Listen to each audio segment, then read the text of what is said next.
ഒരു ദിവസം ഏൻപുരം ക്ഷേത്രത്തിൽ കൂട്ടുകാരുമായൊത്ത് ആരതി കാണാനിരിക്കുമ്പോഴാണ് ആ ചോദ്യം ആദ്യമായി കേൾക്കുന്നത്. നിങ്ങൾ ഗംഗാരത്തി കണ്ടിട്ടുണ്ടോ? ഇല്ല. അത് കാണേണ്ടതാ, പൊളിയാ.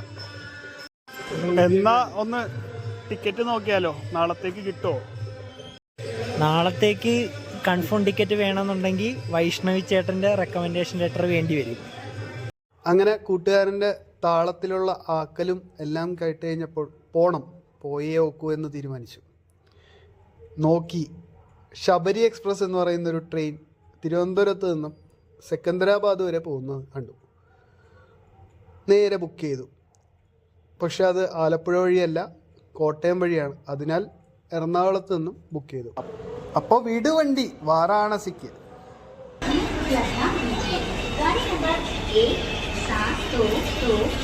तिरुवनंतपुरम से पालघाट होकर सिकंदराबाद तक जाने वाली शबरी एक्सप्रेस थोड़ी ही देर में एर्नाकुलम टाउन प्लेटफॉर्म नंबर 8 पर आएगी.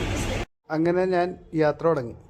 പക്ഷെ പെട്ടെന്നുള്ള തീരുമാനവും 15-ാം തീയതി ദേവദീപാവലി, രാജസ്ഥാനിൽ പുഷ്കർ മേള എന്നിവ നടക്കുന്നതുകൊണ്ട് മുട്ടൻ തിരക്കായിരിക്കും. അതുകൊണ്ട് എല്ലാവരും പറയുന്നുണ്ട്, ഇനി കണ്ടറിയണം കോശി നിൻ്റെ കാര്യം എന്ന്.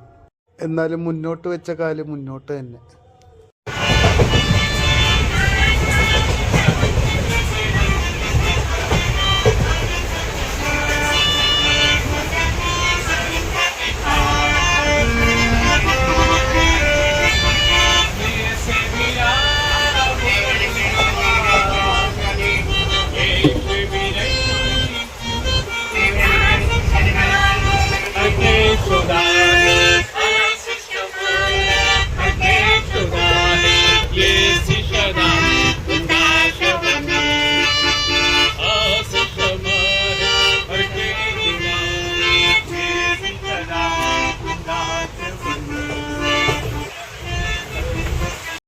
നേരിട്ടുള്ള ട്രെയിൻ കിട്ടാത്തതുകൊണ്ട് ആദ്യത്തെ ദിവസം ഹൈദരാബാദ് പോയി.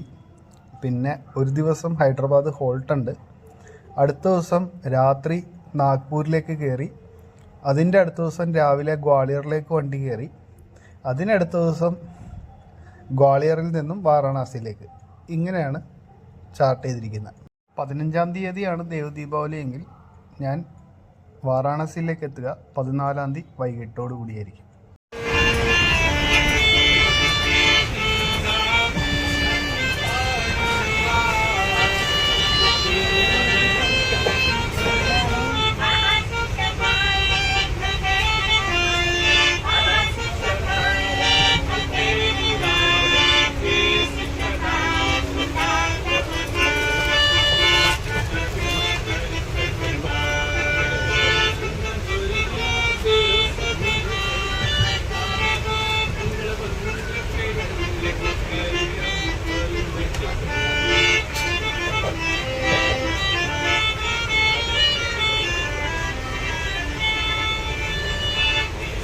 അങ്ങനെ 9-ാം തീയതി ഉച്ചയ്ക്ക് 12 മണിക്ക് എറണാകുളം ടൗണിൽ നിന്നും തുടങ്ങിയ ട്രെയിൻ യാത്ര അടുത്ത ദിവസം രാവിലെ 12:30 സെക്കന്ദരാബാദ് റെയിൽവേ സ്റ്റേഷനിലേക്ക് എത്തിച്ചേർന്നിരിക്കുകയാണ്. അങ്ങനെ നമ്മൾ സിക്കന്ദരാബാദിലേക്ക് എത്തിയിരിക്കുകയാണ്. ഇവിടെ ഞങ്ങൾക്ക് മലയാളികളെ കണ്ടെത്താനായിട്ട് പറ്റിയിട്ടില്ല. ഞങ്ങളിങ്ങനെ ചോദിച്ചടക്കാം. എവിടെ പോയാലും മലയാളികളുണ്ട് എന്ന് അല്ലേ പറഞ്ഞിരിക്കുന്നത്. അപ്പോൾ നമുക്ക് മലയാളികളുണ്ടോയെന്ന് അറിയാം. സാധനം കയ്യിലുണ്ടോ? ഞാനിങ്ങനെ ചോദിച്ച് നടക്കണ കണ്ടിട്ട് ചിരിച്ചുകൊണ്ടിരിക്കുകയായിരുന്നു എല്ലാവരും. ഇങ്ങനെ കുറേ മലയാളികളെ നമ്മൾ കണ്ടെത്തി. ഒരു നിമിഷം കേരളത്തിലാണോ ഈ ഹൈദരാബാദ് എന്ന് വരെ ചിന്തിച്ചു പോയി. അപ്പോൾ ഇനി ഹൈദരാബാദ് അങ്ങ് എക്സ്പ്ലോർ ചെയ്യാം അല്ലേ? നിങ്ങൾ റെഡിയല്ലേ?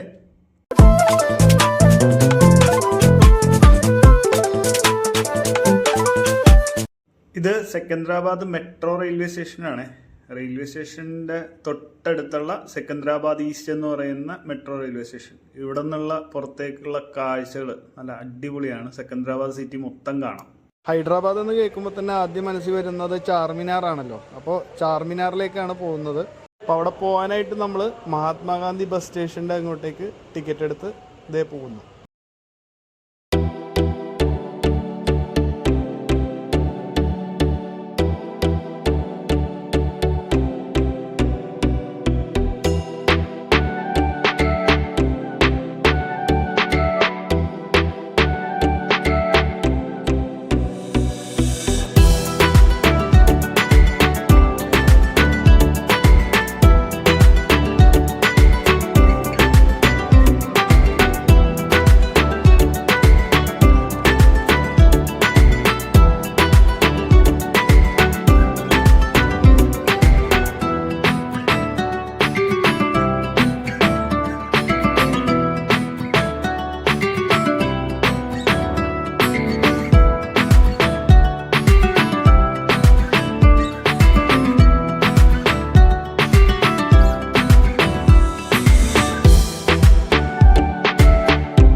ചാർമിനാർ ഹൈദരാബാദിൻ്റെ ഒരു ഐഡൻറ്റിഫിക്കേഷൻ മാർക്കാണ്. അപ്പോൾ ചാർമിനാർ 1591 കുലി കുത്തബ് ഷാ എന്ന് പറയുന്ന ഒരു നിസാം പണിതതാണ്. അതിൻ്റെ ശരിക്കുള്ള റീസൺ അറിയില്ല, പക്ഷേ എന്നാൽ വിശ്വസിക്കുന്നത് പ്ലേഗ് അഥവാ വസൂരി നിർമ്മാർജ്ജനം ചെയ്തതിൻ്റെ ഒരു അടയാളമായിട്ട് നിർമ്മിച്ചതാണെന്നാണ് പറയപ്പെടുന്നത്.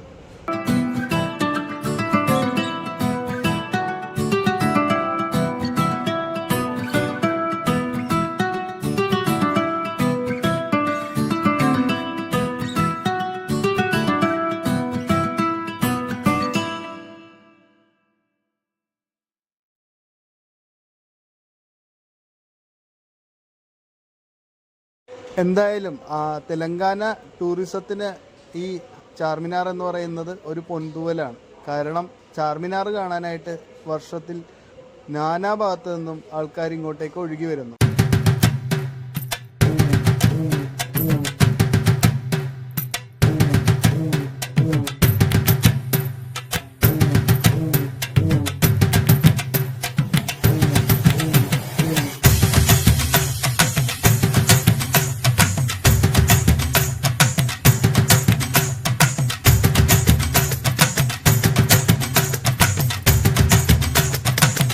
ചാർമിനാറിൻ്റെ ഒരു ഭാഗത്ത് ചെറിയൊരു ക്ഷേത്രമുണ്ട്. അത് ഇവിടുത്തെ മതസൗഹാർദ്ദത്തെ സൂചിപ്പിക്കുന്നു.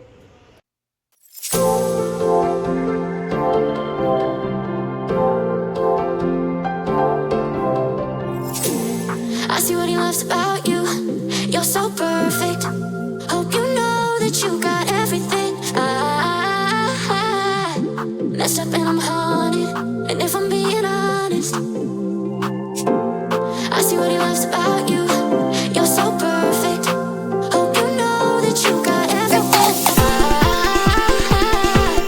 Messed up and I'm haunted. And if I'm being honest, messed up and I'm haunted. Jealous. I'm jealous.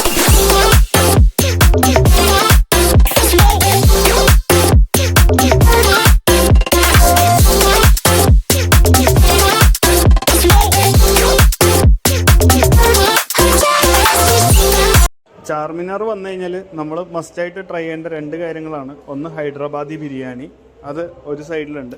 അതിൻ്റെ ഇപ്പുറത്തെ സൈഡ് വന്നു കഴിഞ്ഞാൽ നമുക്ക് നിമ്ര ടീ കിട്ടും, ഇറാനി ചായ, അതിൻ്റെ കൂടെ ഓസ്മാനിയ ബിസ്ക്കറ്റ്. അതിങ്ങനെ പുറത്ത് കൊണ്ടുവന്നിരുന്ന് ആ ചാർമിനാറിൻ്റെ പശ്ചാത്തലത്തിലിരുന്ന് കഴിക്കുമ്പോഴുണ്ടല്ലോ സാറേ പിന്നെ ഒന്നും കാണും. അപ്പോൾ ഈ വീഡിയോ ഇവിടെ വെച്ച് അവസാനിപ്പിക്കുകയാണ്. അടുത്ത വീഡിയോയിൽ കാണാം. It's me Jayaprakash signing off. Thank you.